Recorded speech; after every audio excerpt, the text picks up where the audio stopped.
Muito bem-vindo a mais um episódio do podcast do Bastidores da Cozinha. Na década de 60 começa na França a Nouvelle Cuisine, a grande cozinha, né, a alta gastronomia. E depois com grandes reality shows e vem crescendo cada vez mais e cada chefe quer dar uma assinatura nos seus pratos, na execução. Hoje eu vou bater um papo com o Rei das Ovas, né, que está aí trazendo no mercado, fazendo essa aproximação entre os chefes e o produto Prime da grande cozinha, tá bom? E para conversar com a gente hoje, eu estou com o Bruno Henrique. Bruno Henrique, seja muito bem-vindo, boa tarde. Obrigado, tá um prazer imenso receber você aqui na TV Metropolitana Rio. Igualmente, obrigado pelo convite, prazer estar aqui com vocês. Me conta um pouco aí como nasceu o Rei das Ovas. Bom, basicamente do interesse de trazer algo sofisticado, né, para o mercado. Que muitas pessoas têm dificuldade de encontrar produtos diferenciados hoje, e aí o Rei das Ovas surgiu com esse intuito de realmente proporcionar o acesso para todo mundo que tem interesse em sofisticar um prato e com a questão de ser algo muito acessível também em valores, né?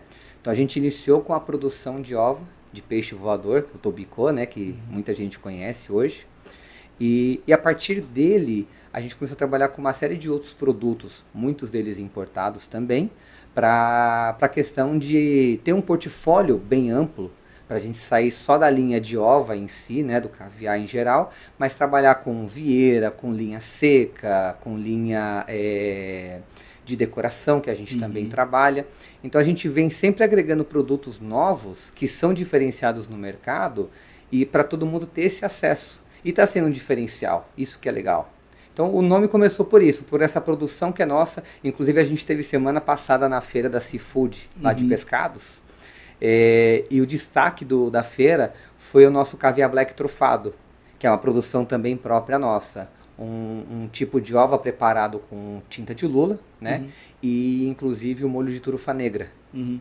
Bruno, eu vejo que também é um produto que é uma iguaria, é caro, né?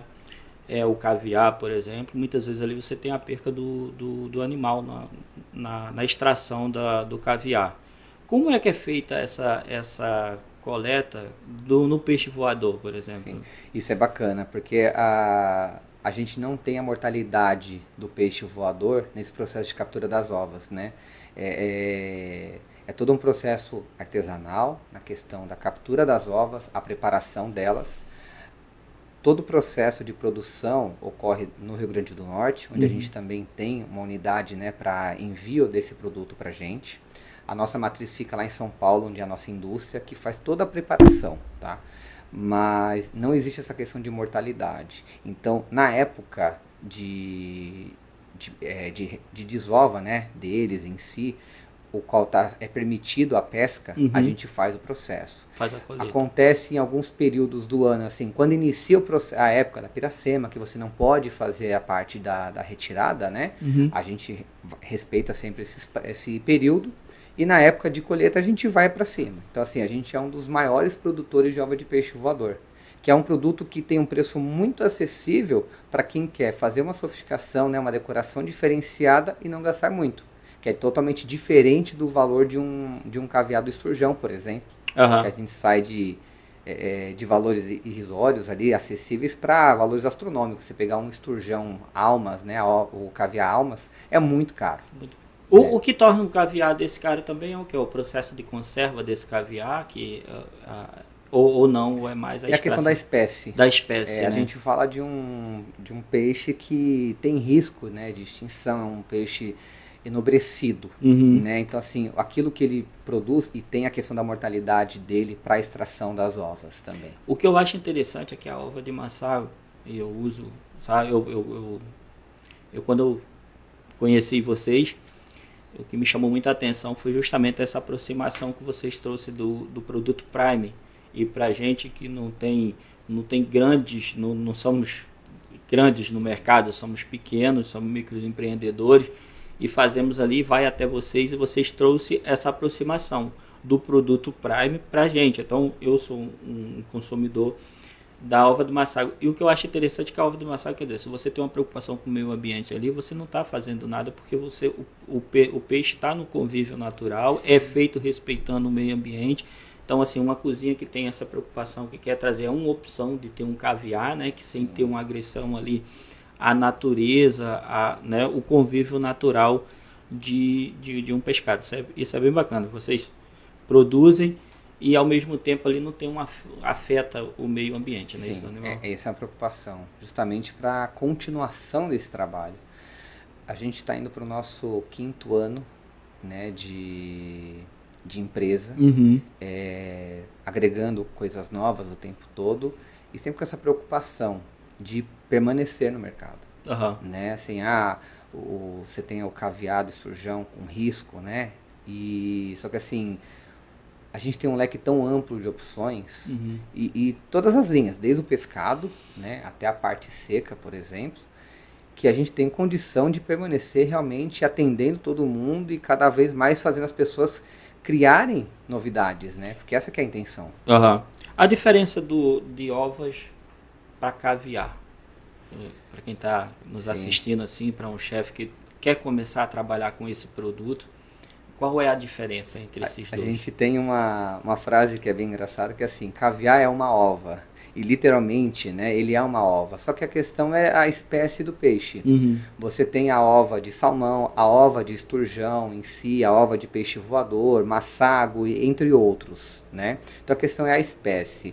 O nome caviar, ele tem uma força maior, porque é uma coisa muito antiga, né, de consumo e sofisticação das pessoas que já têm aquela ideia de que realmente é um produto muito caro para consumo. E o consumo do caviar em si, da ova de esturjão, ela não é em abundância, né? É uma coisa muito mais restrita. Conjunto de amigos, né? Que ali você coloca um pouquinho, prova, né? As pessoas vão consumindo, mas é uma coisa que você come em volume. E o que a gente traz para o pessoal todo, né, da parte de restaurante, é essa possibilidade de ter o produto ali em volume para produzir muito. Né? Então, assim, o rendimento ele é grande. Assim como você utiliza, você sabe que realmente você faz porções ali. Bruno, eu lembro que quando eu conheci vocês, me preparei financeiramente para ir comprar o material que eu desejava, que foi aquele kit de ovas que vocês têm colorido. Sim. Eu comprei um daquele, comprei outros ingredientes também. Quando eu cheguei lá, eu fiquei admirado com a estrutura, com a visão que vocês fizeram. Quer dizer, eu não tenho necessidade de ter um estoque de 1 quilo de ovas, de 2 quilos de ovas para poder. Vocês conseguiram trazer uma proposta para o mercado onde tem porção menores, né, que facilita ali até a gente comprar mais opções para para dar assinatura nos nossos pratos. E aí eu falei, terminou que eu gastei, não era nem o que eu tinha planejado, foi bem acessível ter esses produtos. Hoje eu trabalho nos meus eventos com ovas, né, que dá uma assinatura, dá um glamour, eleva o padrão. Sim, né? E eu vi aquilo ali, voltei para casa e falei, cara, que proposta maneira. Eu tenho que fazer isso se tornar que o chefe, que os meus colegas de faca, sushimens, os chefes de cozinha que queira trabalhar, que queira assinar e ter um diferencial, conheça essa visão de mercado, né? Porque, por exemplo, eu usava muito, né? E comprava mais, esperava, porque tinha que comprar uma quantidade maior, que era a ova de salmão. Sim. Né? A ova de salmão que a gente usa mais, que é mais acessível. Eu vi que no coisa tem ova de salmão, como se fosse americana, que vocês chamam. A Ikura americana. A Ikura americana. Qual o diferencial da Ikura? Não tem só o país mesmo, tem algum diferencial? Sim, porque na verdade a que a gente trabalha hoje, ela vem diretamente dos Estados Unidos, né, a Ikura americana, mas a gente está falando de um produto que é produzido também no Chile. Mas tem toda uma questão logística, fiscal, né, de envio para uma região, para um preparo, para distribuição para outras. Tá? O catálogo de ovas de vocês hoje tem quantas opções? Assim? A gente tem mais de 80 produtos no nosso portfólio. Mais de 80 produtos. É muita coisa, de toda a linha, do congelado até a linha seca. A gente vai... tem a Tobico, né, a ova de Tobico, a ova de Massago. Sim. Tem a Ikura, que é de salmão. Salmão. A Tobico, qual o diferencial dela? É só o animal? Sim, especificamente, né, do peixe voador. Uhum. E assim, entre todas as opções para quem quer agregar valor, sofisticar um prato e não quer investir tanto, eu digo para todos os nossos clientes, é o melhor custo-benefício. Entendi. Que assim, é um preço muito acessível, com tamanhos e quantidades que são bem práticas, né? Por exemplo, a gente tem bandeja de 200 gramas. Isso aí que agora a gente falando sobre armazenamento, vamos dizer que lá eu compro de 200 gramas, né? Que eu gosto daquele colorido, Sim. de ter lá a vermelha, a são black. 7 cores que a gente trabalha. Isso, são 7 cores. Aí eu comprei todas elas e eu, cara, porciono em potinhos pequenos que vai ser o suficiente ali para cada uso.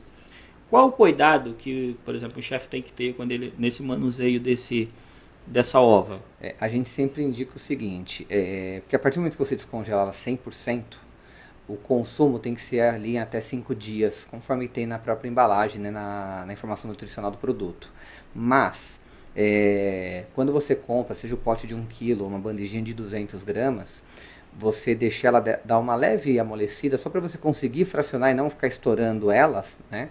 E você pode manter ela congelada para ir utilizando aquela quantidade que você realmente tem no dia a dia de consumo. Esse que é o ponto.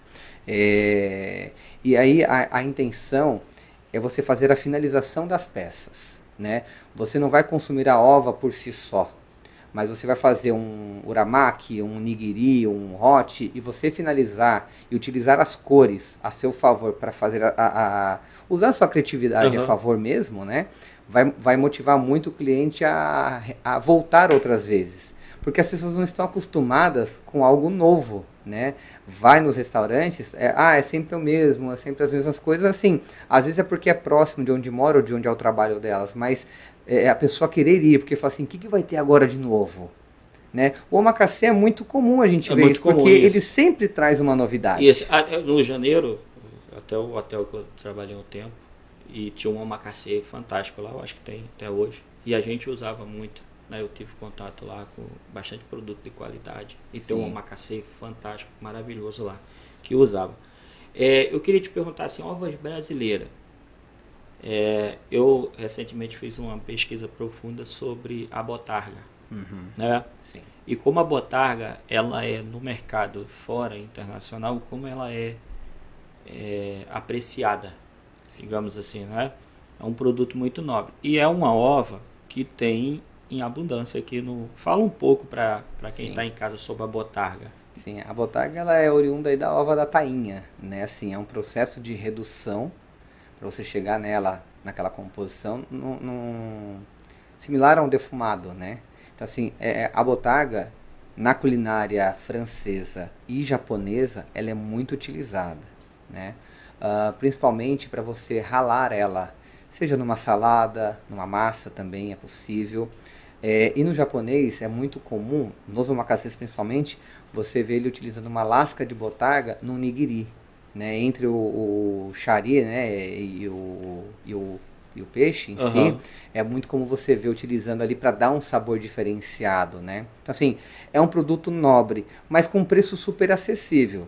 A gente está falando de uma culinária que ela tem um valor agregado. Então assim, não é uma questão de... não é R$10 um produto, né? Mas a gente está falando de algo que todo mundo consegue ter acesso. Uma botarga que você invista ali R$100, mas que vai render para você peças assim... É o que eu costumo falar. O caviar, a ova, uma botarga, ela é uma assinatura, né? Sim. Ela vai ali como um destaque. Então, é um investimento, eu te falo isso porque eu uso. E, cara, dura muito. Eu compro esse mix colorido de vocês e eu faço muita coisa porque eu faço justamente isso. Porciono elas em pequenas porções, em que vai ser assim, se eu usar na abertura, que eu vou usar na finalização ali, para eu não ficar manuseando muito ela. Porque depois, assim, se você perceber bem, ela pega um líquidozinho, uma gordazinha assim, uma babazinha, aí você já tem que descartar ela, porque é um produto sensível, precisa ter acesso ali.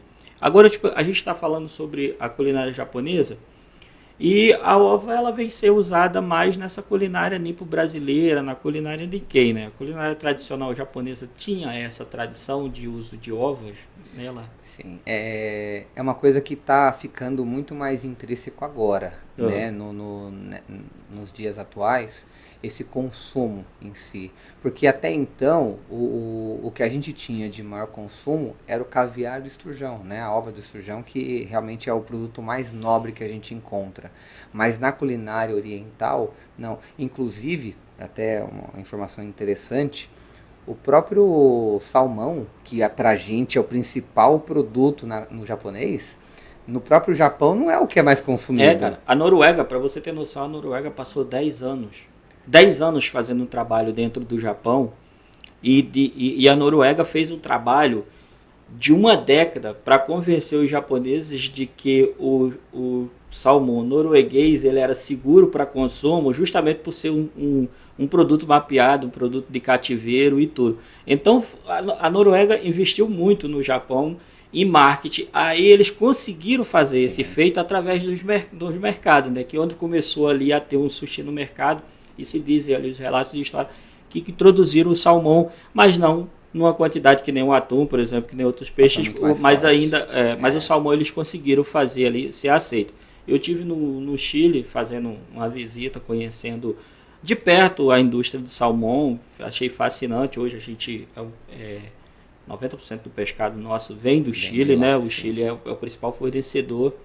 E eu vi a ova de salmão, eu tive contato com salmão de tudo quanto é jeito. Hoje não existe culinária japonesa no Brasil, a não ser, claro, tem grandes chefes aí que são chefes tradicionais de culinária tradicional. Eu sou um chefe de culinária nipo brasileira, que eu me considero esse chefe de fusão, que é onde a gente usa muito essas ovas, traz muito azeite trufado, né? A gente traz muito essa coisa. Porque quando se trata de culinária tradicional japonesa, os chefes, eles não têm só o prato, eles têm toda uma história. Então eles vendem por trás de tudo, ele traz um bluefin, ele traz toda uma história.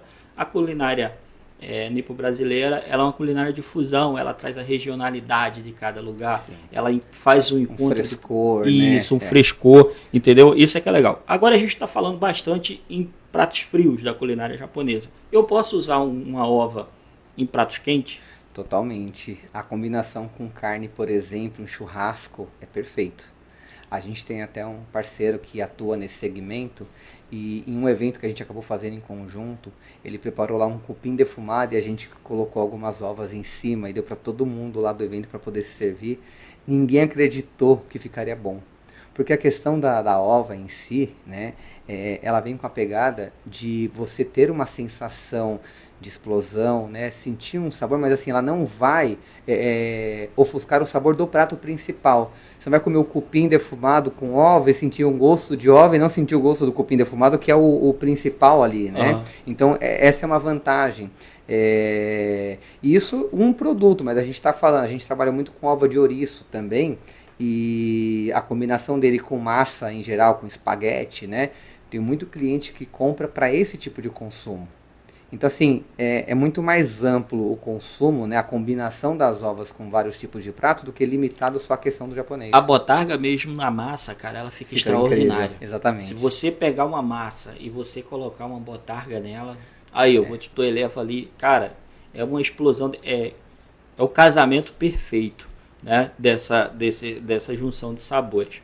Só que a gente está falando de ovas, de caviar, vocês são referência nesse trabalho, vocês entregam para todo o Brasil? Exatamente. A nossa matriz, a nossa indústria fica lá em São Paulo e a gente tem outras unidades, as filiais de distribuição aqui no Rio, no Paraná, né, em Londrina especificamente, e em Santa Catarina. Então, o cara que está assistindo a gente aqui, ele trabalha lá no Nordeste ele tem um mercado oriental. Sim.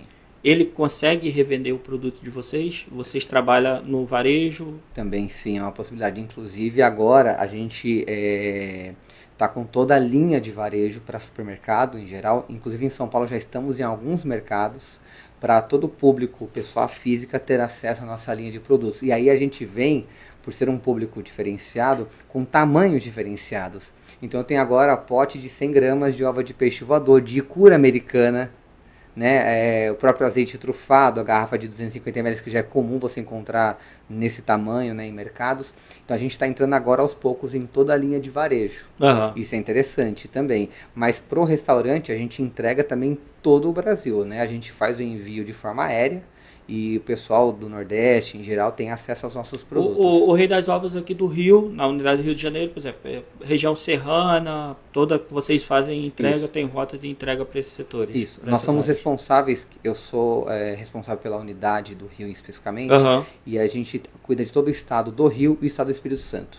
Então a gente tem a obrigação de atender todos os clientes desses dois estados, né, com todo o produto. Aí, por exemplo, na região serrana, toda semana a gente tem rota para lá. A gente tem entregas corriqueiras para a região da Costa Verde, né, Angra, Paraty. A gente tem entrega na região dos lagos com frequência, em Búzios, Cabo Frio também, Macaé, né, Rio das Ostras. Então a gente assim está muito pulverizado o nosso público e cada vez mais aumentando por conhecerem essa questão de acesso. Eu particularmente parabenizo vocês, a ação da marca do Rei das Ovas de trazer um produto Prime, que vou ser sincero, muitas vezes a gente tinha acesso na televisão, ver aquilo ali, e você imaginar assim, caraca, eu posso trabalhar, porque vocês não são vocês não têm só ovas, eu vou falar, por exemplo, o Wagyu, e eu ficava imaginando, caraca, será que um dia eu posso trabalhar com Wagyu? Eu posso trabalhar com Wagyu, porque vocês trouxeram uma visão de mercado que a pessoa pode, eu queria até que vocês me explicassem, por exemplo, que é um corte muito nobre. Muitas vezes você tem aí um restaurante japonês e você fala assim, poxa, eu queria trabalhar e tem condição, né, Bruno? Vocês conseguem fazer isso? Me explica um pouco sobre o Wagyu. Quando a gente fala de Wagyu em geral, a gente já está falando de uma carne nobre que é muito mais macia, né? E no japonês, nessa situação de diversificar um pouco, né, ampliar a questão de sabores, a utilização dele para você fazer um nigiri, coisas do tipo, acaba agregando muito mais valor, né? Inclusive porque você prepara um nigiri com wagyu e também coloca alguma ova, né? Seja uma ikura, um tobiko, um masago. E aí a gente hoje, para a questão de proporcionar esse acesso para todos, a gente trabalha com bandejas. Então eu tenho uma bandeja de um filé de ancho que pesa 400 gramas, né, assim, não é um preço absurdo, obviamente, e isso vai render para o sushi man 10, 12 duplas ali, né, para você preparar, assim, é bastante isso coisa. Isso rende muito em valor agregado, tá? Isso, o trabalho, eu vou te falar, é um pequeno investimento, porque você consegue vender isso aí muito, muito mais, porque é uma iguaria. Aquilo a pessoa vai viver um momento ali, vai viver aquele momento, e é um corte, é uma carne maravilhosa. Eu já trabalhei com ela. Vocês também trabalham na parte de vocês têm frutos do mar, né? Também. Me explica a parte de frutos do mar. Por exemplo, a vieira, vocês trabalham, é só quilo? Eu só compro pacote de 1 quilo? Hoje a vieira a gente trabalha com pacote de quilo na linha de food service. E para a linha de varejo de mercado vai ter pacote de meio quilo. De meio quilo. Isso. Você imagina que você eu te digo isso porque eu procurava muito, você achava aí de 3 quilos, 2 quilos, sim, né? E ela tem uma medição específica. Isso. Essas são as classificações, né? O calibre de cada uma. A gente trabalha hoje com as vieiras peruanas, canadense e japonesa, né? São as principais que a gente tem volume. Também atuamos com a americana, mas o maior volume de consumo hoje está entre a canadense e a americana. Diferencial delas? Tem uma diferença de sabor, a canadense é mais adocicada, você tem a questão de tamanho, né? A canadense no menor calibre, ela é maior do que a vieira de maior calibre, né? Então depende muito daquilo que o chefe quer proporcionar. Mas hoje, assim, em questão de custo-benefício, assim como a ova, né, de peixe voador, a vieira peruana tem se tornado um atrativo, porque com ela, né, num calibre médio, você consegue fazer de um nigiri, fazer um suzukuri de vieira para servir para o cliente, que vai dar, assim, a mesma apresentação você fazendo com uma canadense, por exemplo. E a questão de investimento tem uma discrepância muito grande de valores, né? Então, assim, para quem quer um investimento menor e servir um produto também com altíssima qualidade, a peruana realmente vale muito a pena. A peruana. Eu gosto de fazer, eu estou até com um azeite teu aqui, azeite branco, esse azeite de trufa, né, de vocês. Trufa negra. Eu gosto de fazer a vieira com trufas, em raspa de limão siciliano. E eu sempre armazeno ela em duplas. sabe? Eu vou tirando elas, vou colocando ela em duplas, como se vende em duplas, e eu vou colocando, congelando elas em duplas para também manter ali uma qualidade. É um produto que congelada, a durabilidade dela congelada tem mais ou menos... Você tem mais de 1 ano de durabilidade congelada. E Congelada. como ela é AKF, né, assim, ela é congelada individualmente, então assim, mesmo para quem compra 1 quilo, você consegue fracionar assim, sem ter que descongelar ou amolecer um pouquinho por conta da questão da separação dela, né? E hoje 1 quilo de vieira, você tem aí uma média de 40, 50 unidades por quilo. Por quilo. Então, assim, e com uma você vai fazer lá 2 duplas, né? Ou um nigiri. Aí vai depender de como você vai consumir de fato. Mas isso ajuda muito, né? Porque assim, você tem uma quantidade muito elevada daquela matéria-prima para você servir assim muitas pessoas de acordo com o seu cardápio, né? Então, voltando aqui para o aguil, por exemplo, hoje eu quero começar, tô assistindo aqui o programa e tô vendo o podcast, poxa, me despertou a curiosidade, eu quero começar. Qual o corte que você indica para um começo? Por exemplo, um sushi, né? E eu, por exemplo, fazia muito um carpaccio. Eu fazia um carpaccio com molho ponzo. Legal. Né? Fazia um carpaccio com molho ponzo ali, dava aquela selada no maçarico lá no aguil. E, cara, ficava fantástico, a gente servia, ficava muito, muito maneiro no omakase. O que você recomenda para a pessoa começar? Começar com a vieira, começar com a ova, começar com o aguil. Quais são as que você recomendaria? Olha, assim, tudo vai depender da proposta de quem vai começar de fato, mas daquilo que é mais procurado hoje, né? A ova vem para finalização, independente se você utilizar a própria vieira ou o próprio aguil para preparar uma peça em si. Então a ova ela tem que compor realmente isso, mas de iniciação a vieira realmente é um produto muito cobiçado, né? O aguil ele vem muito mais como uma novidade, mas para iniciação a vieira, que já é uma coisa assim que muita gente já conhece, já provou, tem essa curiosidade e faz questão de ir atrás, né, de locais que fornecem ela, eu indicaria começar com uma vieira. E assim, é um produto que vai durar bastante tempo, você tem a questão de conseguir armazenar ela, né, congelada mesmo, então assim, não vai ter desperdício nenhum. E o aguil, você tem um filé, mas assim, você tem que fazer toda a limpeza da peça, né, para você preparar ela para começar a fazer os nigiris. E aí acho que é uma questão de quem já tem esse costume, já conhece mesmo, é um valor muito acessível para quem quer adquirir. Hoje a gente assim trabalha com uma coisa que é fantástica. O nosso pedido mínimo é um valor muito baixo. E isso proporciona para a pessoa falar assim, pô, eu quero 1 quilo de vieira, uma bandeja de wagyu, um pacote de edamame e uma garrafa de azeite trufado, ponto. Então ele tem ali um mix de 4 produtos diferentes que vão render um bom tempo para ele, várias duplas, vários pratos em si, e com um custo assim muito baixo. Né? Diferente de uma empresa que vai te obrigar a comprar uma caixa fechada de um produto, assim, comprar no mínimo 6 garrafas de azeite, no mínimo aqui 6 quilos de vieira, então depende muito, e aí isso acaba impedindo as pessoas que querem ter acesso a uma quantidade menor, não tem isso, né? Do azeite trufado de vocês, eu estou aqui vendo, e uma coisa que eu olho no azeite, é um azeite de muita qualidade, tá? Eu conheço o produto de vocês. Mas uma coisa que eu acho bem bacana no azeite trufado, isso aí, é quando a trufa tá nele. Sim. Porque o que acontece? Quando você abre o azeite e você dependendo... isso não é uma coisa que a gente usa... Isso demora, tá? A gente usa muito. Bastante tempo. Então, quando o azeite ele tem a lasca de trufa, que nem tem esse aqui, isso você consegue, independente do tempo que ele esteja aberto, você consegue manter ali a qualidade desse produto. Esse azeite é vocês que fazem em Vaasa, vocês que... Não, a gente é o principal importador desse azeite, né? O que ele tem de diferencial? O aroma e o sabor. É assim, é indiscutível quando a gente compara com outros azeites que a gente vai vendo no mercado.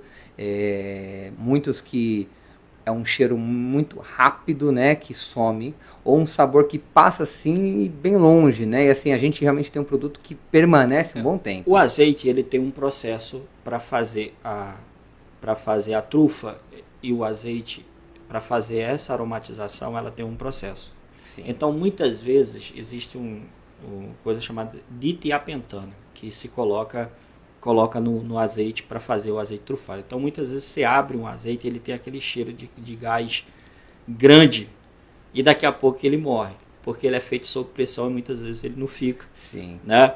Então, por isso que quando eu te falo isso, que procuro muito para comprar os meus, você tem que prestar muito bem atenção, primeiro na qualidade do azeite, tá? Se é um azeite extra virgem, se tá tendo coisa, porque muitas vezes o cara pode nem usar um azeite, pode usar um óleo composto, tá? Sim. E aqui eu não estou puxando aqui, porque eu estou falando de conteúdo assim, de coisa. Então, quando você vê o azeite, você tem que provar, o que você falou, o diferencial, é o aroma e o sabor. Tá? E essa fusão que ela vai passar, que ela não é uma fusão, ela é uma fusão prolongada. Sim. Você tem aqui a trufa dentro dele que você vai estar usando e ela vai estar usando. E no final eu sou aquele cara que fica catando a trufazinha para colocar na finalizamento do sushi. Sim. Entendeu? Deixa eu te perguntar sobre o catálogo de vocês. Tem umas esferas. O que seriam essas esferas? Vocês têm aqui?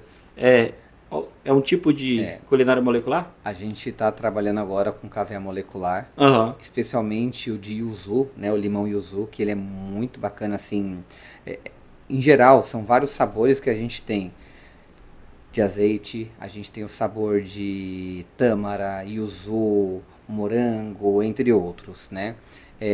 O caviar molecular, numa linha de ova vegana também, né, você tem uma combinação com vários tipos de produtos. Então a gente fala desde um prato com uma bebida, né? E no prato você tem a parte de sobremesa. Eu inclusive encontrei algumas referências de sorvetes servidos com caviar molecular. Isso, eu tenho um curso de culinária molecular, eu fui para São Paulo e fiz curso de culinária molecular. Sou apaixonado porque é um conceito, né? Então a culinária molecular ela pode ser aplicada em todo o segmento da gastronomia. Quando eu vi vocês trabalhando com a esfera, quer dizer, o cara que trabalha com bar e ele quer fazer um diferencial, vocês têm ali umas esferas que vai trazer todo um diferencial para um drink. Imagina em cima de uma espuma, né? Você usa ali uma espuma e depois para finalizar você coloca ali uma esfera de... Eu acho que vocês têm até de morango. Tem de morango, tem vários sabores. Aí você usa um morango, uma esfera de morango para você finalizar. Você leva teu drink ali para uma coisa. Ou uma sobremesa, você pega uma torta e finaliza uma torta com esse ou um próprio peixe, que nem você estava falando com o yuzu ali, que dá um cítrico. Que traz a gente, na feira de pescados, uma das coisas que a gente acabou colocando para as pessoas degustarem é uma ostra fresca. Com a icura americana e o caviar molecular de yuzu. Deve ter ficado. Não, ficou surreal, assim. Isso a gente também fez com a própria Vieira, tá? O sabor, né? Você sentir aquela sensação de explosão, isso é muito bom. É um diferencial. Você viu um drink com ela, quem vai tomando ali, puxa, consome, mastiga, você não está acostumado com isso, né? Eu acho que tem aquela surpresa, porque as esferas são muito bacanas, entendeu? Eu gostei. Eu tinha mais um pouco de tempo, eu fazia a esfera de teriyaki. Ah, que legal. Fazia a esfera de teriyaki. Aí fazia a esfera de teriyaki para colocar em cima dos coisas. Mas se já vem pronto, se tem condição de comprar, é melhor comprar, porque o processo... Dá um trabalho. Porque dá trabalho. É tempo, né? Como é que você vai fazer isso operacional? Então eu vi que vocês tinham, eu falei, poxa, quem trabalha na linha vegana e quer aí trazer um diferencial, as esferas são maravilhosas, cara. Porque você vai colocar ali, poxa, sobremesa, você pode usar... Ela é muito... Você não tem limite. É a criatividade do chefe, né? Vocês também trabalham com carne, eu vi lá, jacaré? Toda a parte de carne exótica, né? Que a gente, porque assim, o nosso público não está limitado ao japonês apenas, mas sim toda a variedade de tipos de restaurante, né? Mediterrâneo, contemporâneo, árabe, todo tipo de fato. Carne de jacaré, coelho, rã, são os principais itens exemplo, que a gente tem. A rã, qual o mínimo ali? 1 quilo ou pacote de meio quilo. Pacote de meio quilo. Então, por exemplo, hoje aqui, se você quiser introduzir aí no teu restaurante, sim. Rã. Preciso comprar a caixa de rã, eu não sei nem se vai ser. Não, compra um pacote e faça o teste, cria um prato, deixa os clientes aprovarem. Pô, tá rodando, qual que é o nosso diferencial hoje? Assim, e principalmente, e obviamente são os lugares de maior concentração de pessoas, mas o nosso maior diferencial é o nosso serviço de entrega. Essa questão de ter a pronta entrega para suprir essa necessidade de quem quer pegar pouco para teste e funcionar e precisar repor com agilidade, a gente tem esse diferencial. Então hoje os clientes falam assim, pô, eu estou começando, o que eu faço? Ah não, pega um pacote, pega um potinho, pega uma bandeja. E a unidade de vocês é bem localizada. Eu tive lá, eu fui lá, teve uma vez que eu precisei em cima da hora ali do produto, peguei o carro, fui lá, cheguei lá, falei, cara, vocês funcionam como um estoque. Sim. Né? Você não precisa ter um estoque dessas carnes nobres e de ovos, de caviar. Vocês ali, eu acho que esse foi o grande diferencial, né, da marca que vocês pensaram quando vieram para o mercado, porque isso fez com que se tornasse o pequeno ali, tivesse acesso. Né? Hoje muitas vezes você tem um bistrô ali, você quer trabalhar com um produto desse, vocês têm um estoque ali que vocês atendem ali de rápida e pronta entrega. Isso é muito bom, né? Porque você trabalha. Vamos lá, você tem o wagyu, você tem a parte a carne de jacaré para mim é desconhecida. Me explica um pouco aí quem quer trabalhar, como é que funciona, se tem um corte específico. Mais uma pegada, assim, o jacaré, por exemplo, a gente vende ele inteiro sem cabeça. Né? Então, assim, é uma peça que pesa em torno de 6 a 7 quilos. E é muito utilizado na parte de churrasco. Então, para quem vai fazer ele na grelha, é onde o pessoal mais consome, tá? Então, assim, pra gente sair dessa linha de culinária apenas oriental, né? Mas pegar toda a diversidade que a gente tem na mão ali para atender o público. É igual o coelho, por exemplo. O coelho tem 1 quilo, mais ou menos, a peça, né? É todo mundo que usa coelho em si, mas restaurante francês, né? Para fazer um risoto, né? Mas... não é uma coisa assim tão procurada. É bom saber que a gente trabalha com isso, né? Num momento oportuno, quem trabalha com evento, às vezes fala assim, pô, queria fazer alguma coisa diferenciada dentro do que eu tenho para oferecer. Quer colocar um jacaré? Eu tava conversando com uma amiga, eu falei assim, você quer ver? Ó, tem um jacaré lá no fundo. Ela olhou e falou assim, mas não morde? Eu falei, não tá vivo não, pô, tá congelado lá. Porque, assim, tem muitos jantares, hoje, os jantares a 2 mãos, a 4 mãos, os chefes sempre estão convidando outro chefe, estão usando nesses espaços. Eu te pergunto sobre essa linha de produto e vou a fundo sobre também corte de carne, porque aí um chefe vai convidar o outro, muitas vezes tem uma ideia de trazer, poxa, talvez uma carne de jacaré aqui vai cair bem, vou fazer um jantar, né, uma carne de jacaré, eu vou botar um coelho, trabalhar com coelho de uma forma diferenciada. Eu tive lá também, vocês têm flores comestíveis. Sim, essa parte decorativa também, além de consumo, mas para decoração. Para decoração também, né? Sim, combina muito com todos os pratos, né? Uma massa, um japonês, né? A linha decorativa como um todo que a gente trabalha, são vários produtos diferentes para realmente a pessoa poder usar da criatividade, associando a parte das ovas para a finalização das peças, em questão também dos itens de decoração. A gente fornece muito gelo seco. Né? Então, para fazer aquela apresentação, aquele prato, sendo aquela fumaça, aquela névoa, né? Até uma dica para quem tem essa curiosidade, mas o gelo seco sendo utilizado com água quente, ele vai criar todo aquele contorno das peças. Se você usar água fria, ele vai ficar muito explosivo. Ele vai ficar explosivo. Né? Então você não vai ter aquele contorno, aquela decoração toda. Então é muito comum nas mesas grandes que você faz de apresentação, coloca alguns pontos, né, algumas peças com gelo seco, põe água quente, começa a preencher, fica muito bonito. E ele vai durar mais tempo ali, porque como a água está quente, quando você coloca água fria, o gelo ele vai gelar a água, então ele começa a fazer um processo de fervura, não de sublimar, né? Isso, exatamente. Para você ter mais essa coisa aí, você coloca água quente. Eu uso nas minhas mesas, sempre coloco água quente, entendeu? Tem que ter cuidado do manuseio, quem vai, né, com gelo seco. O ideal do gelo seco, gente, é nunca estar colocando ali onde a pessoa tem acesso a colocar na boca, você tem que colocar ali sempre. Eu vi que vocês têm a parte de decoração bem bacana, né? Os itens, né? São as peças para utilizar para o gelo seco, né? Isso. Dragão, Buda, baú, coração. A gente tem, além dos itens para decoração que compõem o gelo seco, mas a gente tem pedra de sal cortada inteira também, para quem quer servir um combinado nela. Sabe o que acontece? Eu vou te fazer uma pergunta agora de sushi man, que tem muita dúvida. Uma vez o sushi me perguntou para mim assim, mas eu uso a pedra de sal, mas qual é a finalidade da pedra de sal? Sim. além da apresentação, que normalmente tem alguns restaurantes no Rio, por exemplo, eles fizeram uma bandeja, né, para você poder colocar a pedra inteira mesmo e servir todo o combinado em cima. É o fato de você consumir o produto, passar realmente na pedra e consumir. Você vai sentir o gosto do sal ali, para sair um pouco daquele tradicional. Então, assim, não necessariamente você vai trabalhar com algum molho, mas você vai ter o sal da pedra para você poder compor ali a questão de sabor que você vai consumir. Então é essa graça, né? É muito comum alguns clientes que a gente trabalha, serve na pedra de sal, normalmente a cortada, porque cabe ali um combinadinho de sashimi especificamente, com trufado ou com a flor de sal também, inclusive, e a pessoa pega, passa, né, a lâmina ali e consome.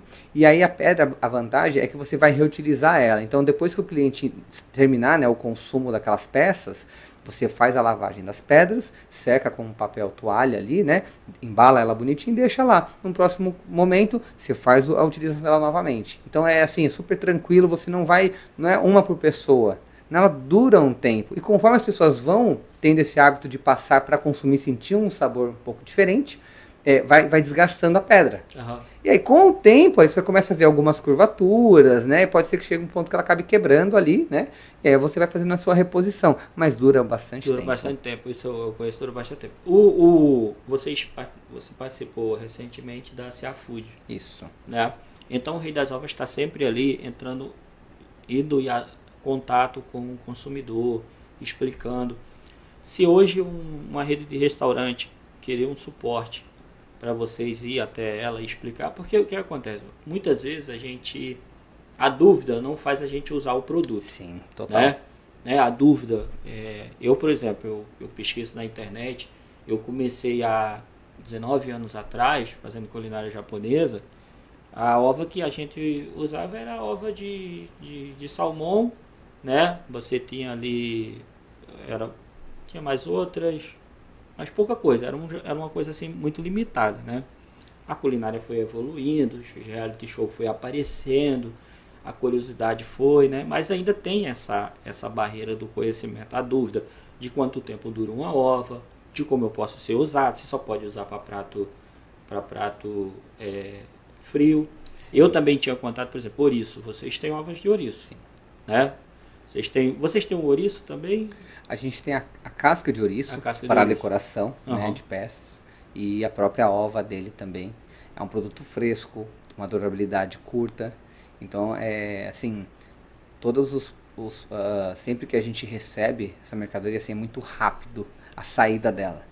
Né? Então tem muito cliente que já fala assim, olha, já reserva para mim assim, quando chegar já separa 4, 5 potinhos, deixa aí guardado, já me manda porque eu preciso porque tem gente que já tem a ova de ouriço já padrão no cardápio, padrão, né? No cardápio, isso. E assim, é um pouco complicado, porque não é uma coisa que a gente pode estocar em volume, né? Essa ova ela é bem sensível mesmo. Contra a questão da durabilidade dela. Então, a gente tem que tomar assim, um certo cuidado na questão de pratos que serão criados para não gerar uma expectativa em quem consome. Opa, sempre tem, mas pode ser que não tenha. Né? A gente sempre busca trabalhar com a maioria dos nossos produtos, né, congelados, volume, para conseguir atender essas demandas. Eu vou te dar uma dica, assim, eu vou te falar até uma dica. Se eu tivesse um restaurante, eu trabalho com buffet. Se eu tivesse um restaurante, eu programava muito festival. Sim, aí sabe? faz todo sentido. Aí, por exemplo, aí trazia um omakase, aí levaria um ouriço, levaria uma coisa ali para poder... primeiro eu estudar o meu público, ver como é que ia ser a aceitação desse produto e os produtos que mais encaixasse ali eu colocaria na minha carta. Sim. Né? Porque eu acho que é uma sugestão de que quando você quer trabalhar, por exemplo, enguia, vocês têm a enguia lá, né? Eu ia falar isso, a gente trabalha assim de coisas ainda diferenciadas em algumas iguarias nobres. O filé de enguia, né, que é o nagi, já espalmado, caramelizado. A gente tem hamashi, que é o olhete. A gente trabalha com shimesaba, que é a cavalinha marinada também. Pequenininha, pacotinho pequeno, né? São produtos que, assim, vão elevar o sabor de uma peça. E tirando o hamashi, que a gente, assim, é uma peça de 2 quilos e pouco, mais ou menos, cada banda. Mas não é uma coisa que você encontra com facilidade. E em vários, assim, eu falo, uma coisa é você não encontrar como alguém que vai preparar algo, né, como o restaurante em si, e também o próprio consumidor, né? As pessoas, como não é uma coisa tão divulgada, você não vê ninguém pesquisando assim, qual restaurante tem hamashi, né? É difícil, então assim, é mais fazer parte de algo novo que o restaurante quer proporcionar de experiência para os seus clientes, do que a pessoa por si só procurar algum lugar que tem aquilo, né? Então, a ideia de acessibilidade, né, nos produtos é justamente para isso, para a pessoa poder criar e não ter que fazer estoque disso. O mínimo vai ser uma quantidade daquilo, uma peça de hamashi, uma garrafa de azeite, um pote de ova de peixe voador, né, de 200 gramas, de meio quilo, quanto a pessoa quiser. Quando apareceu a oportunidade de vir para cá fazer o podcast e conversar sobre bastidores, foi primeiro fornecedor que eu achei que teria que vir aqui para explicar, porque é um programa de bastidor, tá? Eu falo para todo mundo, eu não sou um apresentador, eu sou um chefe de cozinha, eu tenho meu buffet, eu saio para trabalhar, e se aparecer a oportunidade de compartilhar com meus amigos um conhecimento tão enriquecedor desse, uma informação, chegar até ele, saber que lá no seu restaurante, não importa qual lugar que a pessoa esteja assistindo a gente pelo YouTube, o tempo que esteja, ou o estado que vai estar, que a gente vai estar aí nas redes sociais, vai estar por todo mundo. Quer dizer, você liga lá para o Rei das Ovas, você pede o catálogo de vocês, vai ter lá, e isso eu digo porque eu sou cliente de vocês, tem vezes que eu mudo, eu falo, caraca, eu quero comprar isso aqui, eu vou lá e eu mudo, sabe, eu quero experimentar, eu quero ver como dá para ser usado isso, e vocês tornaram isso possível justamente por fracionar, deixar em pequenas porções.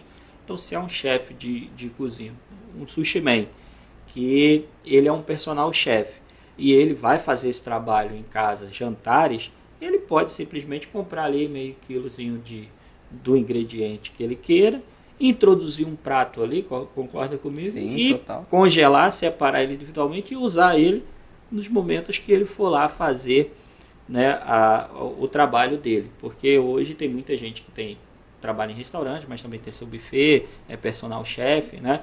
E hoje o Rei das Ovas não atende só a culinária japonesa, ela atende, você tem produtos para todo segmento, desde churrascaria, a cafeteria também. Bistrô. Exatamente. É muito amplo. É porque assim, é uma combinação com vários tipos de prato. Na linha trufada, a gente trabalha com mel, por exemplo.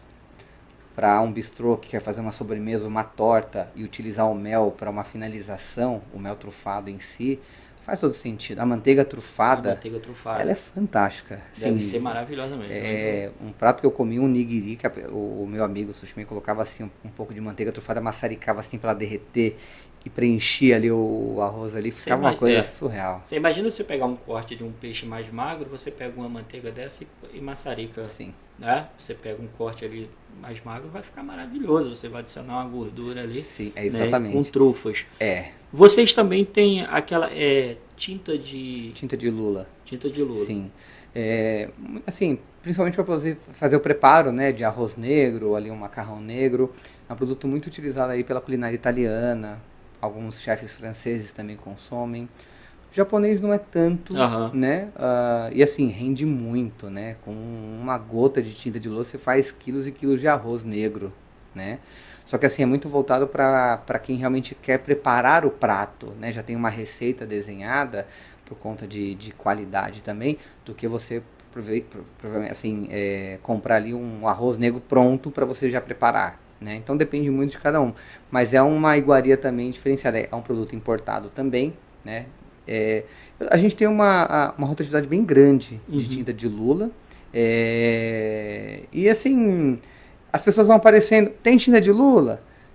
Assim, pra gente até é estranho, porque assim, as pessoas procuram mesmo isso, e realmente eles têm essa necessidade.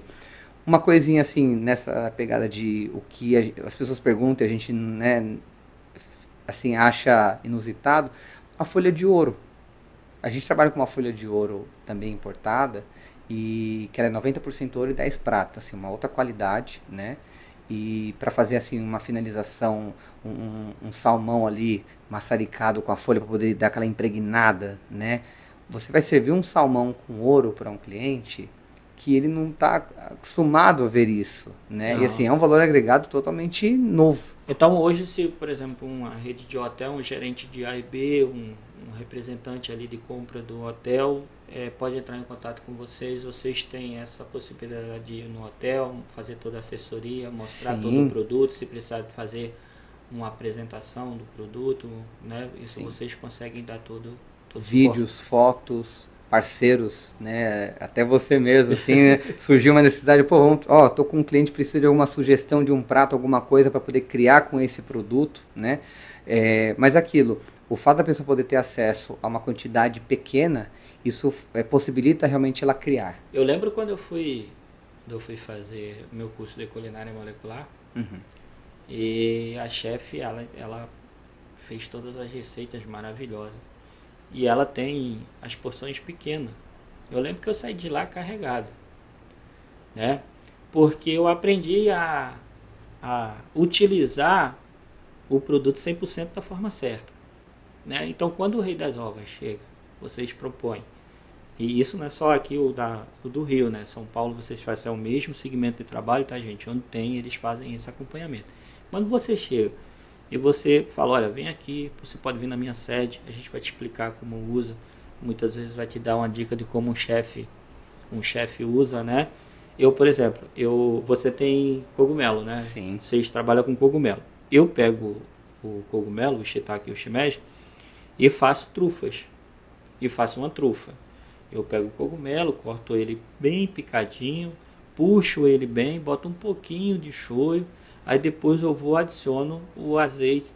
Você cria uma salsa trufada. Cria uma salsa trufada maravilhosa. É isso entendeu? mesmo. Eu crio uma salsa trufada ali maravilhosa e todo mundo prova, nossa, que diferencial. É um cogumelo. Sim. Só que ele em cima do sushi, ele em cima de um suzukuri, entendeu? Ele em cima muitas vezes até de uma combinação no prato quente, que ele vai cair bem, fica maravilhoso. Sim. Né? Fica maravilhoso. Então, muitas vezes assim, é onde você usar o produto. O que eu falo sempre para as pessoas, quando eu estou conversando com elas, é o seguinte: você vai comprar o azeite trufado. Um exemplo, você vai comprar o azeite trufado. Você vai usar só em quê? Só na vieira? Não. Não limite esse produto. Você vai comprar a vieira. Você vai usar só no nigiri? Não limite ela. Tem o carpaccio, entendeu? Tem diversas coisas que você pode, desde que ela sempre esteja em destaque, que ela é nobre. Sim. Concorda comigo? Sim, não, total. Então a infinidade de coisas que dá para você expandir dentro do cardápio com um ingrediente, você compra um corte de wagyu. Aí você vai fazer sushi com ele. Se você quiser, você pode fazer uma robata nobre acompanhada de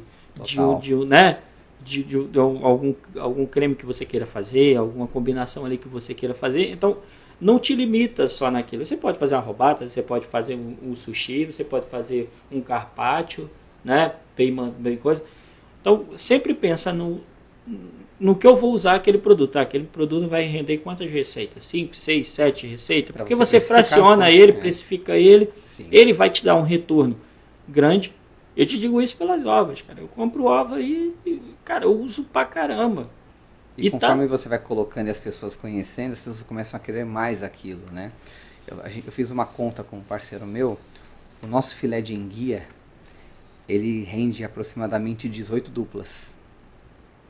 E assim, aqui no Rio é muito comum essa parte de linha mais nobre ser comercializado à la carte, né? Não num rodízio em si. Ou um festival, né? Então assim, as 18 duplas na venda, né? Ela vai render muito em relação à questão do quanto o cliente investe, porque um filé de enguia ele pesa 200 a 300 gramas aproximadamente, né? Então assim, aquela coisa da pessoa não precisa comprar 1 quilo de filé de enguia, não, um filé, e você corta para deixar o restante ali congelado, que você não vai consumir de fato, e vai preparando as duplas conforme tem uma saída. Você vai fazer ali 10 vezes o seu investimento. Sim, se você tiver um festival, tiver uma omakase, eu te digo que eu cuidei de 2 omakasês. E o wagyu, por exemplo, cara, o wagyu, o carpaccio, sei lá, 5 carpaccio e 5 não, estou exagerando. 3 carpaccio e 4 duplas de sushi de wagyu, O restante, que fica muito, Sim. é tudo lucro, filho. É tudo lucro. Porque as pessoas... o que acontece? Quando você parte para a alta gastronomia, você não vende só. Você está vendendo ali uma história. Quando você vai contar a história de como é feito, como o wagyu é produzido, cuidado que tem que ter com o boi, né? Todo o trabalho que tem que ser feito, a pessoa olha e fala, cara, é uma história envolvida, né? É um momento que você vai celebrar ali, é uma iguaria sem o wagyu, ou quando você vai para uma carne de jacaré, que é uma carne mais exótica, algumas coisas, cara, você viaja naquela história, dependendo do chefe, da apresentação que esse chefe esteja preparado para poder vender esse produto e colocar esse produto lá, é sucesso, porque eu acho que você tem que estudar um produto desse, tá? Trabalhar com caviar, é muito importante você estudar os tipos de caviar para você se identificar o que tem mais a ver com a sua assinatura de chefe, do que o seu modelo de cozinha. Por exemplo, eu sou um chefe que eu defendo uma cozinha mais brasileira, né? Nipo-brasileira, a culinária japonesa, mas é uma culinária mais de fusão, né? Então eu vou querer umas coisas assim, para alguns chefes mais extravagantes, mas tem chefe que é mais conservador, então ele já vai gostar mais de uma coisa. Então essa troca, Bruno, que tem que ver esse conhecimento, que vocês facilitam esse acesso à informação do produto. Vocês também trabalham, vamos partir agora para a parte seca, porque eu queria muito explorar o teu catálogo, que é riquíssimo, e muitas vezes aí, vocês têm arroz? Sim, a gente trabalha na parte seca, os principais insumos, né? E assim, também indo para aquilo que é um diferenciado, um produto de muito consumo também no dia a dia. Então a gente trabalha com arroz grão curto, uma linha premium, a gente trabalha com a farinha panko, a gente trabalha com o wasabi em pó, o próprio gengibre, né? A gente também tem em conserva. Então são vários produtos ali. Maçarico, gás de maçarico. Mas, pô, por que você tem o gás de maçarico? Porque ele é fundamental. Ele falta em algum momento. Ele falta, isso e aí o cliente já tava assim, pô, me manda lá uma ova, uma vieira, um edamame. Manda um gás de maçarico aí que o meu acabou. Manda um bico aqui que o meu sushi quebrou da outra vez aqui. Então, assim, é justamente uma situação de você suprir uma necessidade ali sem precisar nada de volume, né? Então, essa linha seca, a própria flor de sal também, a gente tem uma comercialização muito grande, né? As pessoas usam bastante. Ela rende muito, mas é uso diário, né? Então, é uma coisa que agrega um valor diferenciado. As pessoas não estão acostumadas com isso. Mas, em geral, assim, o arroz, a farinha panko são os dois itens principais que a gente tem da linha seca de consumo diário. Nori, vocês trabalham alga marinha? A gente trabalha e normalmente são os noris premium, né? Então a gente trabalha com gold, com black, tem uma crocância diferenciada e assim, os nossos clientes, a maioria deles acabam adquirindo o nori em composição aos outros itens que eles pedem, né? Então assim, me manda esses itens, me manda mais 4 ou 5 pacotes de nori, do gold, do black.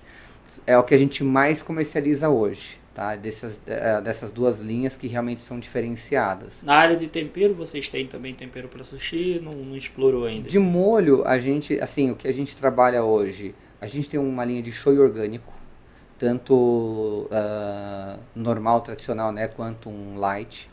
A gente trabalha com molho de ostra, galão de 2 litros. O sweet chili também a gente tem. Eu tenho molho ponzu orgânico também, que é muito bom. E aí a gente tem lá um tarê também orgânico, mais uma bisnaguinha menor. Basicamente esses molhos que a gente tem na mão. Essa área orgânica, ela tem sido bem solicitada, principalmente quando você chega em hotel, né, a área de hotelaria, ela é muito bem explorada. É um sabor diferenciado. Agora, o auge de sabor na parte de molho é a maionese Cube. Ah, aquela maionese, meu irmão. Cara, eu fui para São Paulo. Eu fui para São Paulo conhecer a Liberdade. Eu falei assim, eu não tenho condição de ir pro Japão, eu vou para a Liberdade. Eu fui para a Liberdade. Fiquei uma semana andando naquela Galvão Bueno todinha. Tem muito tempo isso. E aí, eu me deparo com essa maionese. E depois eu sou um cara que a minha mente não para. A minha mente é inquieta, eu tenho a mente muito inquieta. Só que, cara, eu tenho que entender a história dessa maionese. E fui pesquisar a história dela a fundo. E fui ver porque ela era tão gostosa. Porque ela nos Estados Unidos é um fenômeno, essa maionese. né? Ela é líder de mercado. Ela é a mais gostosa do mundo. Isso, ela tem uma história também muito bonita de criação dela. Ela passa de geração em geração. Ela tem muitos anos. É uma família tradicional japonesa que criou ela e tal. Acho uma coisa assim. Não vou lembrar agora de mente, mas eu sei que eu pesquisei. E é maravilhosa para você ter ela como finalização de pratos da pessoa. Eu vou te falar, eu usei, quando eu estava fazendo omakase, eu usava ela. E aí contava a história dela, contava a história e botava a maionese lá. E o pessoal ficava assim, nossa, que gostoso. Nossa, que maravilhoso. E ela não precisa, se você não quiser alterar ela, você pode usar ela do jeito que ela vem. Você só coloca um pouco ali em cima. É uma maionese muito gostosa, vale muito a pena quem quiser botar no coisa. As pessoas brincam, né? Assim, tem uma amiga minha, ela fala assim, Bruno, depois que eu te conheci, parece que o meu paladar mudou totalmente, né? Ficou muito mais caro, porque eu quero... Ela compra a maionese comigo, na casa dela, prepara um pão com ovo e a maionese. Ela fala assim, outro, não precisa nem do ovo. O negócio isso aí, só a maionese. Cara, ela é demais. Eu uma vez eu fiz um churrasco, ela tava em casa lá, usei ela na carne. Cara, ela ficou demais. Tem que ver na tulipa. Eu fiz com a tulipa de frango, que fica maravilhoso também. É um produto muito bom.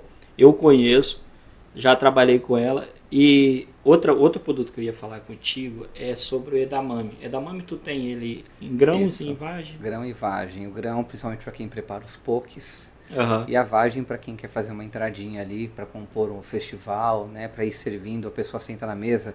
É uma ótima sugestão. Porque assim, muitos não conhecem o edamame, não sabem como comer, que é importante isso também. E assim, é um produto muito barato e que agrega valor, porque eu falo que parece pipoca, né? Porque você vai comendo um, você quer comer outro, come outro, você não para de comer, né? Uma coisa assim absurda. E não é todo mundo que utiliza. E assim, super acessível para todo mundo, né? A vagem eu acho legal por conta da apresentação mesmo. Você coloca uma florzinha de sal por cima, vai consumindo. O edamame eu limitava muito ele. Eu como chefe. Eu limitava muito ele. Eu usava ele ali com uma flor de sal na vagem, muitas vezes um grãozinho finalizando o sushi. E teve um dia que eu falei, cara, eu tô deixando esse aqui, isso é um produto tão rico, eu dei uma cozinhada no grão, aí peguei, bati no liquidificador, aí peguei creme cheese, coloquei um pouco de azeite trufado, aí peguei o atum, selei o atum na crosta de gergelim. Nossa. E cara, coloquei ele por cima ali, joguei um molho ponzo. Olha, eu vou te falar.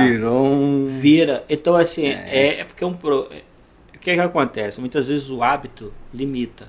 Sim. É o que eu te falei da questão do produto Prime. O produto Prime, você tem que trabalhar a tua imaginação. Por isso que o ideal é você, por exemplo, pegar o edamame, que a gente vê ele normal aí com uma flor de sal em cima, e a vagem, as pessoas, e você não limitar ele, você olhar para ele e falar, cara, porque ele é um produto maravilhoso, gostoso, ele é viciante, ele é aquele produto que tu coloca na mesa ali, tu vai comendo, é que nem, digamos assim, uma comparação, o amendoim, nossa, assim, que é mais popular, né? Esses dias eu fiz o edamame, aí a convidada minha assim, eu falei, você já comeu edamame? Ela, já comi. Aí eu falei, acho que não comeu, acho que ela tá confundindo com alguma coisa, mas eu também fiquei quieta. Ela provou, ela parou e falou, que é isso? Eu falei, é edamame. Ela, eu acho que não foi isso que eu comi não. Começou. Ela, nossa, mas isso é viciante. Você começa a comer e é um produto relativamente simples, fácil de você manusear ele. Ele tem uma durabilidade muito grande que você pode ter numa entrada de um restaurante, né? Você Sim. pode ter ali um diferencialzinho, um simples, mas que você pode ter todo um diferencial. Você pode fazer infinidade de coisa com o edamame, não é só porque ele está na vagem ali que você vai Sim. utilizar ele só no coisa. Eu usei ele em cima de Joy, eu bati no liquidificador, aí fiz um cream cheese. Eu falei, esse cream cheese aqui, eu vou fazer um cream cheese saborizado. Aí fiz um cream cheese de edamame. E fui usando, né, as coisas ali. Porque, por exemplo, você tem uma trufa, você pode fazer um cream cheese trufado. Sim, total. Né? Você pode começar a criar uma identidade, trazer para que esse produto, porque quanto mais você usa o produto, o ingrediente que você usa, que nem a ova. A ova a gente, não falo tanto de ova, porque a ova a gente usa para finalizar quase tudo. Sim. Né? O que muda assim é as cores, a gente fica usando as cores. Mas falando mais nesses produtos que muitas vezes o azeite trufado para maçaricar e colocar em cima do sushi. Beleza, mas não é só isso. Dá para se fazer muito, principalmente no azeite quando ele tem uma boa qualidade e um bom rendimento. Quer dizer que é um azeite que você tem que usar pouco. Sim. Porque você vê que é um azeite que tem que usar pouco. Então o rendimento dele é muito grande. Então ele vai te trazer um valor de retorno financeiro maior ainda quando você usa ele no sashimi, no sushi. Sim. Você usa na parte quente na cozinha. Entendeu? Você faz ali um molho trufado, uma finalização. E assim, dentro de um restaurante, a ideia é você preparar ali um combinado e maçarica ali que abre mais a questão do aroma. É você passar com essa peça no restaurante para as pessoas pegarem essa questão, né? Pô, que é isso? Que cheiro bom é esse? Eu quero aquela peça. E isso aguçar as pessoas que não conhecem, mas por você criar uma estratégia de fazer os outros, né, terem algum contato, né, com aquele tipo de produto, isso faz todo sentido. Eu sou muito assim, né? Eu vou num restaurante, eu vejo um prato que me chamou a atenção, eu falo pro garçom, eu quero aquele ali, ó, aquele ali eu achei legal, né? Uhum. E só que assim, isso porque eu tô vendo, mas e o que eu não vejo e sinto? Isso aí. Eu agora queria conversar contigo, eu ainda não tive a oportunidade de trabalhar com esse ingrediente, mas teve uma grande rede de restaurante que tornou ele um glamour todo e ficou nas redes sociais. Quando pegava aquele gigantesco que você está falando sobre a aparência, o Queen Crab. A centoia. Isso. King Crab, né, que é do Alasca, e a centoia que é chilena. Isso. Você tem a centoia. A gente trabalha com a centoia. Questão de, assim, como dizem, são primos, né? E em questão de volume, de importadora, a gente trabalha com a centoia que tem um volume muito maior. Né? O volume, sim, porque eu te perguntei por ele, porque termina que alguns produtos viram referência, né? Sim. Né? Me dá isso aqui, porque chegou no mercado primeiro, as pessoas teve acesso e usam um como referência. Hoje, se a pessoa quiser ter ele no restaurante, uma unidade? Peça, peça. A gente entrega. E uma coisa que a gente tem, que é um diferencial, a gente tem um pacote só da carne pura. Então, em questão de rendimento, porque uma peça de centoia de 1,5 kg, você vai ter um rendimento de 700 gramas de carne aproximadamente, e você vai pagar pelo valor cheio, porque ela inteira, para uma apresentação, fica fantástica. Sim. Né? Mas em questão do que vai ser consumido, né, o rendimento em si, o pacote da carne pura é muito melhor. Para você fazer um nigiri, por exemplo, né, que o pessoal acaba colocando em cima ali, para uma finalização, a carne é assim, um produto mais utilizado. Uhum. E a gente vende muito, né, a carne em si dela. Então assim, tem as duas opções, a peça inteira ou a carne. Tem clientes que compram ela inteira e servem ela inteira para o cliente. Então o cliente chega lá assim com um grupo de amigos, né? Não, vamos comprar uma centoia inteira aqui, um King Crab, né? E chega aquela peça lá, aquela apresentação bonita, cada um pegando uma patinha dela, agarra ali o molho ponzu que combina muito, né? Ou até a manteiga trufada também é muito legal. Muito legal, combina bem. Aí, eu vou te fazer agora outra pergunta seguinte. É necessário eu ter CNPJ para fazer compra para vocês? Porque eu estou te perguntando isso. A gente está falando sobre uma série de produtos. Muitas vezes você quer receber uns amigos, você quer comprar uma lata de caviar para você ter em casa. Você quer comprar um pouco de ostra, né, de vieira, um pouco de vieira. E vocês têm que ter CNPJ, tem que ser só uma empresa ou não? Não, a gente atende todo o perfil de público. Pessoa física, jurídica, não tem diferença em questão de... Assim, a pessoa física vai ter outro tipo de produto em tamanho? Não. A princípio eu estou falando da toda a linha de food service, a pessoa física tem acesso a ela também.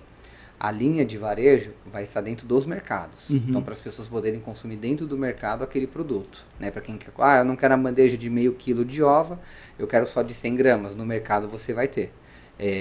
Mas diretamente conosco, com todo o nosso time de representantes, né, que a gente tem para atender o público, funciona super bem assim a pessoa física ter acesso a esses produtos. Entendi. Porque a gente sabe que tem pessoas que muitas vezes vão assistir a gente e falam, poxa, eu quero fazer um jantar, eu posso muitas vezes comprar esse ingrediente e contratar o personal chef fora a parte, total, né?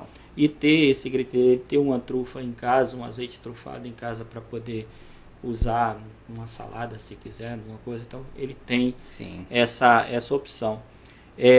Vocês hoje têm representante, vocês têm a sede em São Paulo, que nem você tinha falado. Você é da filial do Rio de Janeiro. Isso. Atende Espírito Santo também. Isso. Né? Todo Isso Espírito mesmo. Santo. Então hoje não tem dificuldade. Ligou para vocês, querendo o produto, querendo o catálogo. Se tiver dúvida, dependendo do coisa, vocês vão até o espaço, tira toda a dúvida da Sim. pessoa, até o restaurante, explica como funciona cada produto de vocês. Vamos voltar a conversar sobre a tua área de enfeites, de decoração, porque eu acho muito bonito aquelas... Eu estive olhando os baúzinhos. As esculturas, As esculturas. Que a gente tem. As esculturas ali são muito bacanas. Então, muitas vezes também, se o Sushi Man quiser comprar uma escultura, entrar em contato Sim. com vocês, eles vão poder comprar ali a escultura de vocês. Os restaurantes que queiram, assim, comprar não só... eu não me interesso por ovas, não me interesso por coisa, mas me interesso por arroz. Hoje o arroz que vocês trabalham, você poderia me falar? Claro, marca? a gente trabalha com a marca da Rinata. Só que a gente trabalha com a linha Premium da Rinata. Aham. Então, assim, é só o grão curto que a gente tem, não tem o grão longo. E um arroz, assim, que questão de diferencial, né? É uma qualidade, assim, tão boa quanto as marcas mais requintadas que a gente tem. Entendi. Não é um Rei Arthur, não é um Takumi, né? São as marcas de combate do dia a dia. Aham. Esse Rinata Premium, ele tá ali numa linha do Minami, né? Então, assim, um arroz muito mais sofisticado. É um pouco mais caro, inclusive, do que as linhas de combate. Cara, mas o arroz, ele faz uma diferença absurda. Total. Não. O arroz, ele... Olha, eu, por exemplo, só trabalho com grão curto. Sim. Tá, pai? Nada contra aqui quem trabalha com grão longo, porque acha que o rendimento é maior, é ilusão. É ilusão. O grão curto, ele te traz mais sabor, ele te deixa um sushi mais bem finalizado, porque eu gosto quando tirar foto de perto que fica o grãozinho do arroz, assim, sabe? Íntegro, juntinho, mais íntegro. Eu falo, caraca, fica bonito. Fica muito bonito. Sim. Então você tem essa finalização. O uramaki no grão curto, ele fica parecendo pérola, cara. Né? Quando é um arroz premium, né? Um arroz coisa, ele fica parecendo pérolazinha, várias pérolazinhas ali em cima. Fica muito bonito. Fica muito bonito. Eu acho que ele traz mais sabor. A visão minha, cada chefe tem um hábito de trabalhar. Eu não gosto do grão longo, eu gosto do grão curto.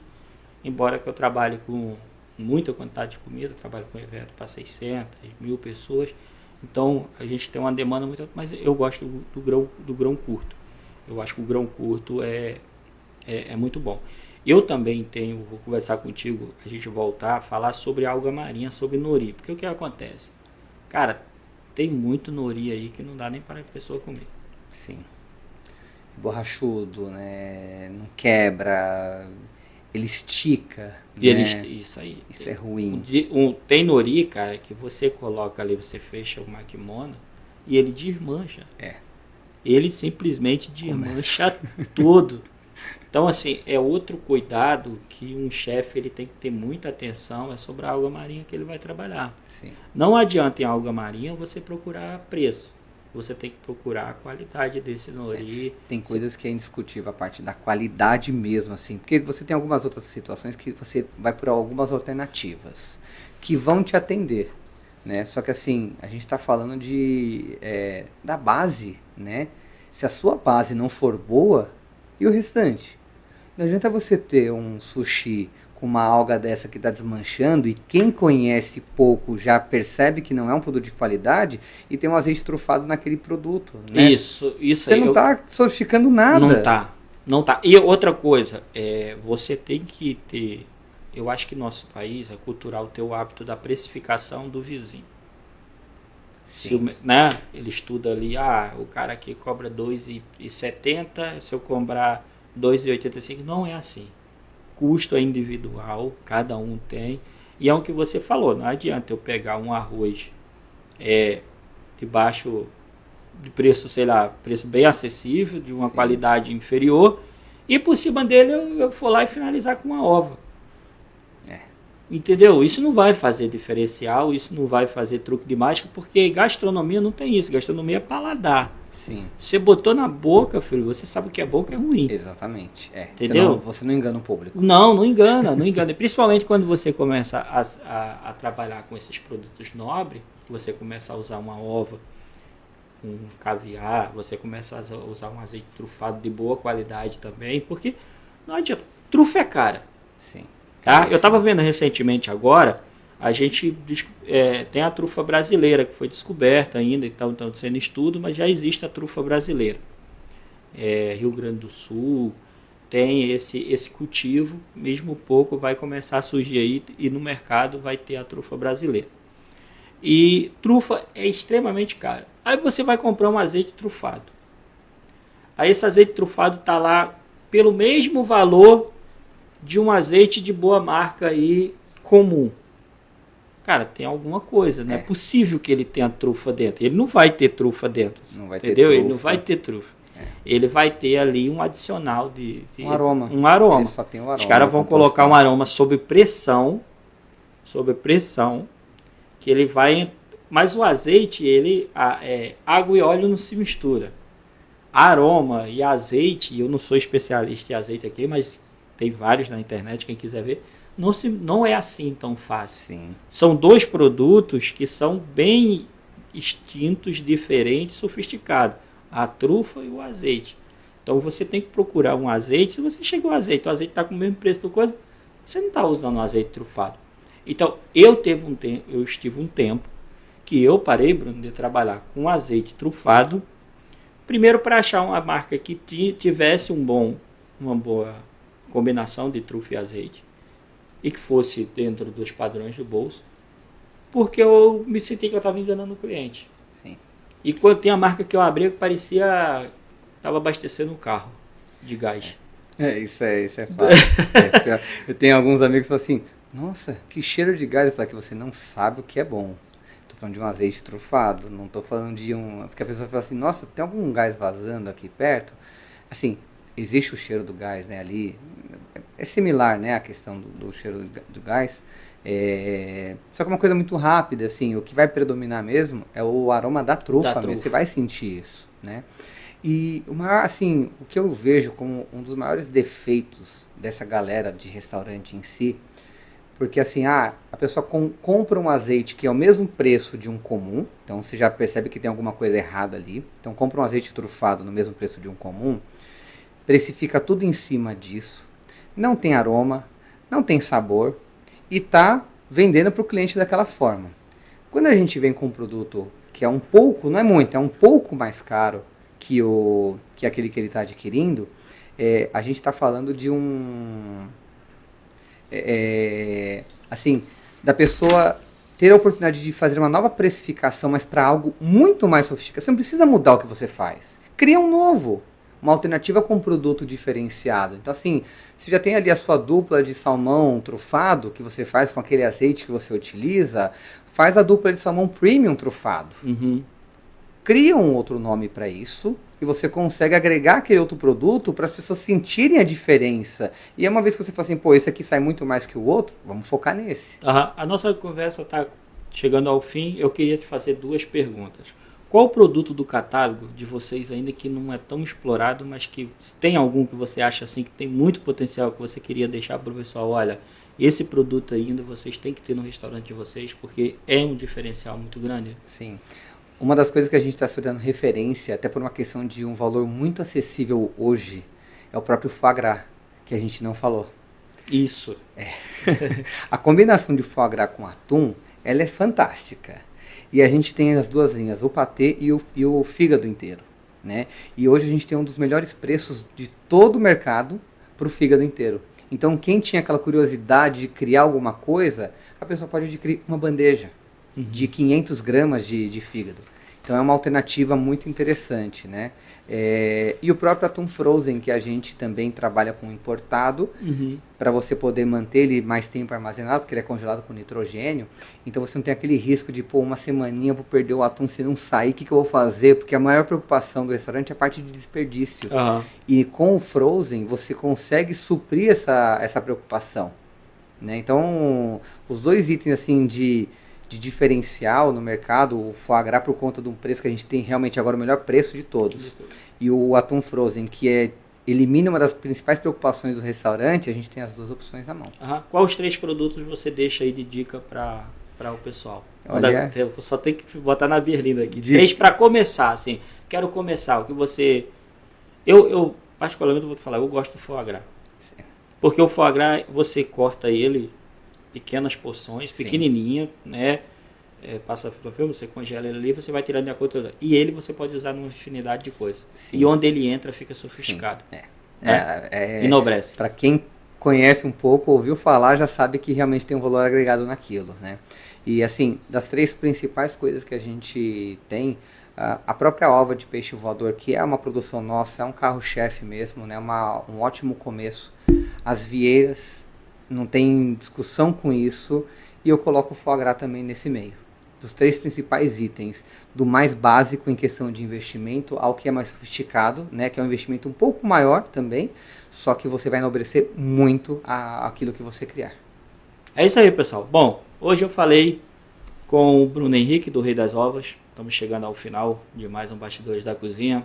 Confesso que eu adorei esse programa, cheio de conteúdo bacana. Espero que você tenha gostado aí. Não deixa de curtir as nossas páginas nas redes sociais. Não deixa de ligar, procurar aí o Rei das Ovas. Tá bom? Tem um contato deles aí. Bruno, muito obrigado. Obrigado por você ter vindo. Sei que sua agenda é difícil. Tinha um evento, a gente ia marcar lá. Você estava no CA Food, mas mesmo assim você se disponibilizou, veio. Satisfação de te conhecer pessoalmente, que a gente só se conversar por telefone. Muito obrigado, tá, cara? Eu que agradeço pela oportunidade aí. Vai ser sempre um prazer estar aqui para compartilhar as coisas novas que a gente vai trazer.